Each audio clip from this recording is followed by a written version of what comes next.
और supreme court में जो बहस हुई उसमें सुप्रीम कोर्ट ने अब ये कहा है कि मस्जिद को मुनज़्ज़िम नहीं किया जा सकता, उस पर रोक लगा दी है।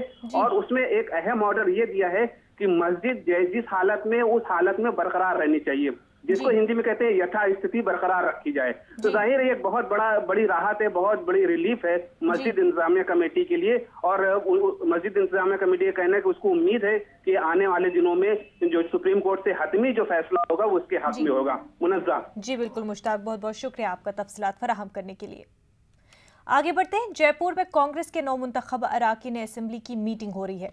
मीटिंग में पार्टी अफजरूर के सी वेणुगोपाल भी मौजूद है। मीटिंग में करारदाद मंजूर की गई और वजीर आला के नाम का फैसला करने का इख्तियार पार्टी आला कमान को दे दिया गया। वेणुगोपाल अरकान से वजीर आला के नाम पर सलाह और मशवरा कर रहे हैं। राजस्थान के नए वजीर आला के लिए दौड़ में अशोक गहलोत और सचिन पायलट शामिल हैं।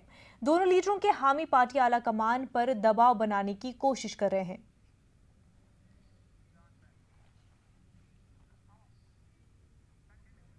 मध्य प्रदेश में कांग्रेस ने हुकूमत साजी का दावा पेश कर दिया है। रियासत के सीनियर लीडरों दिग्विजय सिंह, कमलनाथ और ज्योतिरादित्य सिंधिया ने गवर्नर से मुलाकात की और उन्हें 121 अरकान की फहरिस्त सौंपी। बीएसपी और एसपी ने कांग्रेस की हिमायत का ऐलान किया है। दूसरी तरफ आजाद उम्मीदवार भी कांग्रेस के साथ जाने को तैयार हो गए। जराये के मुताबिक चारों मुंतखब